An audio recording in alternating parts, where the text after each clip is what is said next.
So welcome everybody. I have the pleasure of speaking to the co-founder and CEO of Logical Health. And we've been working together since HR Tech, where I first met Lauren and talked about our solution. It was really interesting because I find that it's such a unique solution for a problem that's like so far out there, right? Like people don't know where to get their benefit information, and a lot of times struggle to get the best care because they don't have that information at their fingertips. So Lauren, before I go into Cadient, you want to introduce yourself and tell them about your journey a little bit? Yeah, and it's so true. There aren't very many products tailored to frontline workforces, and sometimes the simple solutions are the best. But yeah, so my background is I previously managed a software engineering team at Google.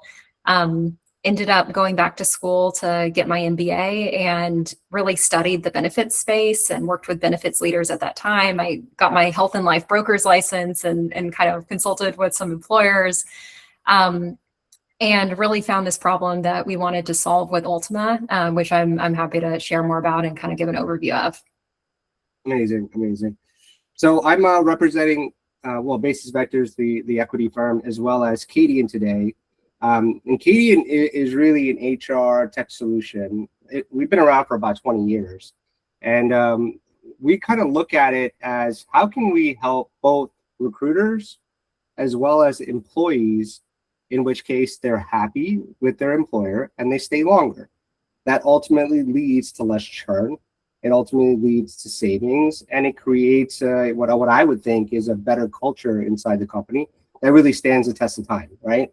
And we always want to, like, as leadership, we always want to save our best employees and make our company better, and not have to go through that churn and reteach and fix problems all the time. So I want to know a little bit more, and let's go into some questions if you're okay with that, Lauren. So from your perspective, where do organizations underestimate the connection between benefits and retention? Yeah, so I think at the surface level, most HR teams know that strong benefits drive retention, and that's why they're investing in benefits to begin with. But I think where the mark is really missed is in the delivery of those benefits and whether employees actually engage in those benefits. Yep. It's not enough to just offer a resource. Like it matters if people are using those resources and they're able to find just the resource at just the right time. And if you look kind of under the hood at why people leave and what's actually triggering those departures, a lot of those trace back to benefits. So I think the most obvious is the total rewards component. A competitor may come in and kind of poach your employee by touting all of their amazing benefits. And it might actually be the case that you're offering similar benefits and you're like, why is this person leaving? We already give them those things. But if those benefits are invisible and the employee isn't engaging with them and actually seeing them, then it makes it a lot easier for someone else to come and say, we have better benefits. Another is burnout and mental health. You might have this amazing EAP or mental health resource. If you're not actually using that, then there's little value to it. And so that might cause churn. We know burnout is a huge driver of churn. And then if you think about health benefits, if that employee is actually getting their preventive care, managing their chronic conditions, staying healthy, they're actually more likely to stay engaged, show up on the job, and stay on the job. Yeah, I mean, such a phenomenal perspective, right? Because we look at retention, we're trying to get companies to find the right recruits. We look at kind of which companies would stay longer, right? And that is a job on itself. But once you have the employee and you're able to give them the benefits that you mentioned, and they're still leaving, but they're actually happy with their job, that's just crushing, right? Because you've done so much to kind of ingrain them into the company itself, teach them they're part of the family per se, and then they wind up leaving just for those benefits. Where do you feel that frontline workers often struggle with this? Is it the access of the benefits? Is it understanding it? What does that look like to you? All of the above. I mean, think about a warehouse worker or a home health aide. picture this person, they're on the front line, they're not sitting at a desk. They may or may not have a company email. They may or may not have corp access. Maybe they have a flip phone if they're a construction worker. Maybe English is not their native language. There's just so many barriers between that employee and getting the access to the benefits they need. And when open enrollment comes around, they get this giant packet of information. They probably aren't reading it. And they have no idea, halfway through the year what they've enrolled in. And so when they have a sick kid, they end up going to the ER or just, doing whatever they can. And this is a real thing that is constantly happening. And it's not a failure of the benefit, it's a failure of the delivery of that benefit. Yeah, and the employer actually is unaware a lot of times, right? Like the employer, for the most part, is trying to do the best they can about getting benefits to their employees. I think it's always, and we say this all the time, right? It's a matter of adoption. Like, do they understand their benefits? Are they getting the right questions answered so they can utilize their care? Because from the employer's perspective, we're already paying for it. So it's basically like, talk to us more about the application, right? It's a tool that they can chat with, but give us a little bit more information. And it's in multiple languages. Exactly. So yeah, really the problem that we set out to solve was exactly what I just described. Companies are investing in these amazing benefits, and yet, and they're trying to do that with the goal of recruiting and retaining talent. But if employees can't find those benefits or don't know how to use them, then the dollars are wasted. And so what we decided to do is meet employees where they already are today, which is everyday text messages. And so Ultima is a text message based benefits concierge, and employees can just text with Ultima on their standard messaging app like iMessage or SMS. And then we use AI to help them find and use the benefits that their employer is already paying for, and to do so in a timely manner. So it's not like you're getting this huge stack of resources that you're never going to be able to parse and use. It's really what's the right resource for that employee at the right time. And that way, as an employer, you're actually reaping all of the engagement and retention benefits that you hoped that you were getting when you actually invested in those benefits. Yeah, I mean, even at Cadient, we firmly believe the interaction, if it's easy, right? So our two-way text messaging when you're actually talking to your recruitment manager allows you to kind of get warmed up. You actually understand the person that you're interviewing with, potentially. You understand the company a lot more. And so if you can have that communication, even with, our AI with Ultima that can tell you kind of real time, who can I go to? What are the answers to these questions, right? You're more apt to go in network, which saves the company money, the employee money as well. They get the better benefits out of it, and they feel like they've been taken care of by their company. So, I mean, that's like, that's the best of both worlds. And just to comment on that too, you actually know, once you start developing this text history with the employee, you actually know what matters to them, right? Because suppose they're all asking about a fertility benefit or whatever, and you don't offer one, then we can kind of feed that information back to you in aggregate. So like, this is what your employees care about and what they're asking about. Or maybe you have a fertility benefit and you're spending an arm and a leg on it and nobody's asking about it or using it. Then maybe you should actually drop that benefit. And so there's the whole analytics component coming back to it too. So I know some people are probably going to ask, can you just talk about the security, like all the stuff? It's still compliant with all the HIPAA standards, right? Like this information, the analytical information is just privatized completely. Maybe you want to speak to that a little bit more. Yeah, of course. So yeah, HIPAA compliant, SOC 2 compliant. In terms of, so the information is anonymized, and it's actually really important to us from a product success standpoint, beyond just a security standpoint, because what matters is that we're building trust with employees over this really high trusted texting channel. And so if an employee asks about, a personal situation, or, maybe it's even like something work related, but imagine if we just reported that directly to their manager and then, surprise, it's all out in the open, right? So kind of protecting this information is really important. And we would only share, themes at the HR or management level. Yeah, we firmly believe in that too. I'll speak quickly about even our smart feedback component. It's a tool that comes after you're onboarded, and you get to talk about things like this, right, with the AI. And you could choose to be anonymous, or you could actually choose to share your feedback with leadership. But the premise is that you're able to voice concerns, you're able to voice potential hierarchy problems with your hiring manager that you wouldn't normally speak to them about. So that information then gets analyzed at a higher level, and executive leadership can look at it in action, right? So I love these platforms that you can be personal with it, but at the same time that you're protected from any violations or setback that would happen from an employer if you didn't want to, right? Very cool, very cool. What benefits are misunderstood in your mind? What have you seen out there? What would translate to that from a business standpoint? Like, how would a company want to adapt to this feedback from what you've seen? The feedback loop in terms of the analytics to HR, or just in general with the product? Well, more for the feedback loop to HR. I think those are going to be your main clients. Yeah. Yeah. So one thing that we show is, point solution utilization. So I think in the last few years, we've seen HR teams investing in tons of point solutions. Some of them only have, 5% engagement, which is a real drag when you're paying a per employee per month fee across your whole employee base.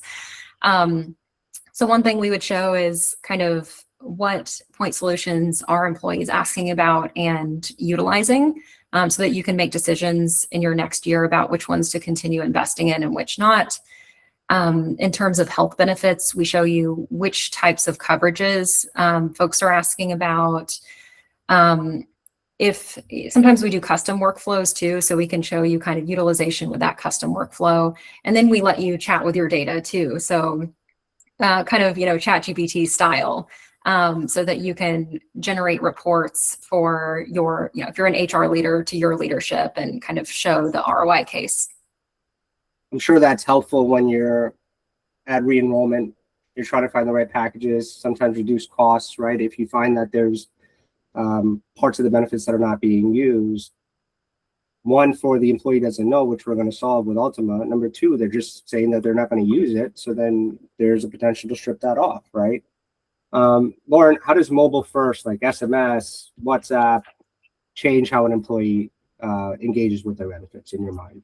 How is that better than email and just posting stuff on a website? Yeah, so two things. One, we know that SMS, text messages, actually get read. So we know that 98% of text messages are opened, 90% within the first 3 minutes. Wow. So that's pretty crazy. If you compare that to email, I think it's something like 35% at best. I mean, we get a lot of spam, email spam these days, and people just ignore it. So that's one component, is just open rate. And then the other is that, there's a difference, again, between getting that stack of papers that may have all the resources, but you can't sort through it, and getting a 100-character text message that tells you exactly what you need to do right when you need to do it. So it's just much more likely to drive action when it's personalized and tailored and timely. Yeah, I think if you're able to ask the AI the questions, right, even if you don't maybe understand that, I mean, that 100-page document could be overwhelming, and sometimes I don't even understand it. So if you can just keep asking AI and dive really deep into the subject matter that you're trying to get, like, there's a better chance you're going to get an answer, right? And I'm guilty of this too, right? Like, where did you put that document again? Like, try to find it versus something at my fingertips that I can just save and text with a phone number, which is really cool. How does AI personalization help employees better understand and use what's available to them? Generic doesn't work for benefits. Each employee population is different, and each employee's enrollments are different, and each employee is different, right? Even if they have the same enrollments. And so making sure that we're tailoring the experience to the specific enrollments of the employee and any other personal information, or, kind of patterns we're learning through interacting with them, allows us to make the experience more relevant to them. Got it. All right, let's switch to connecting hiring to retention, right? So from Cadient side, we often see that even with the right candidate, retention heavily depends on what happens next. How do you see that kind of playing out with your platform? Yeah, so the benefits journey starts at hiring. That's the moment where you're, selling all of your amazing benefits to the employee and you're describing how much you care about them as a person and how you're going to support them. And then post hire, the first 90 days are essential to retention for many reasons. Huge. From the benefits perspective, it's about making the first impression about what it's like to be an employee at the company. Employees are making their benefits elections and they're establishing their routine as an employee. And so, from our perspective, that's why we focus on a really warm onboarding experience that walks the employee through how they can use Ultima. What are some examples of things I could ask? And supports them on some of those early tasks like open enrollment so that they know that this is a resource and we've provided that value up front and we've earned the trust right up front. And so it becomes a natural kind of rhythm for that employee to use. It's a very anxious time, right? I don't care who you are. When you're first getting into a company, whether it be the first or the last thing on your mind, benefits is in there, right? In the top 5. And if you can finally put that at ease, that you understand them and you know what to do in case you do have an ailment of some sort, I think it just makes the regular process much simpler. Our goal at Cadient, right, is to extend from that, what we call that 90-day cliff, which can cost an average employer up to $5,000, maybe $2,000 to $5,000. It's super expensive, right? And it just creates more load.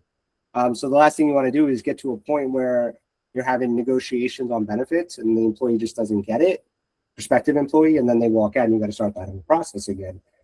So the better we can get them learning about it up front, the more likely they're to stay, the more likely they're going to use the benefits using Ultima, and therefore like we beat that, notorious 90-day cliff. It's really cool. If you think about the full journey from candidate to employee, where do you see the biggest disconnects today? Yeah, I think it comes down to that transition from recruiting to HR onboarding and just being an employee on an ongoing basis. So I think recruiting does a great job with selling the benefits package. That's why it's a risk of, someone else coming and poaching your employee because the recruiting team touts all those amazing benefits. Then usually post-hire, HR tries to do a few onboarding sessions over a few hours, but then it's kind of silence until next open enrollment period. And that really opens the door for someone else to come in and recruit your employee away and tell them about all of these other benefits. And so really, again, it's not about just offering the resource. It's making the resource or benefit available to the employee right at the moment that they need it so that it's constantly in their awareness and they're utilizing those benefits effectively. Yeah, it's great. I have to advocate for the employer, the HR employee too, right? Trying to remember all of this information is a Herculean task, right? They have to deal with layoffs, hiring, retaining, multiple other compliance policies within a company. So having this tool just takes one aspect of their job, and makes it a little bit more easy for them to interact with their employees, right? Because it could be a lot to understand and really get it right is the other question. Like you said, everybody's different. So to cater to a company that has 500 to 1,000 to 5,000 people, it's a lot of time for an HR manager to take on. So I think not only inbound, right? Like there's all the inbound questions that may run the gamut, but also outbound. Like we see HR teams, building wellness campaigns or health campaigns, throughout the year, like a step challenge or, hey, it's colonoscopy awareness month or whatever it is. And you're trying to drive all of these particular behaviors. But again, you're sending like the huge flyer. Whereas if you could send and this is one thing we support is outbound messages. So if you could send a really targeted outbound message, Not too many, right? We don't want to spam, the employees, but at certain key moments, then we can support you on that engagement journey in a really powerful way that's fairly low effort. It's just a text message. You don't have to generate this whole, marketing materials, but it tends to drive behavior more because employees are actually reading it and engaging with it. I'm sure the people that worked any open enrollment in the past will be cheering right now, right? Because to chase the employees to enroll is also not that much fun, but you got to do it, right? Because you don't want your employees to miss the window. And if we could use the tool like Ultima to kind of remind employees that it's coming, and keep reminding them that they haven't signed up yet, that would be probably a big benefit to them. And it struck me one more thing was like we're so like focused on retention at Cadient as well. HR managers have the ability to use multiple tools, right? They're engaging with their employees, as you mentioned. There's engagement surveys. There's ways to have gamification that they can have fun with their employees so they can interact with each other. We feel like that really helps the 90-day cliff as well. So it's information, it's adoption into the company itself and your peers. All this kind of helps kind of get past that and keep employees for longer. So that's our stance as well. All right. So in closing, if a team could improve just one thing to drive better retention, what would you prioritize? Yeah, I mean, I may be biased, but for me, it's making benefits real and usable to your employees. And a lot of that is about meeting your employees where they are on the medium that they already like using today. I agree. So, Lauren, thank you. Ultima, great tool available at Cadient.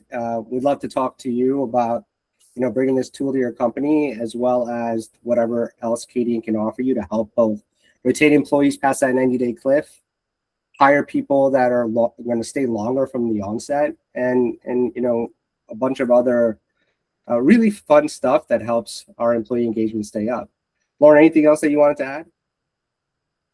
No, I mean, we would love to talk with you and help. We're excited to be part of the Cadient suite because there's so many tools at your disposal now to kind of tackle these major problems. And would love an outreach. Happy to chat. Fantastic. Contact myself and Lauren, and we're happy to help you all. Thanks again.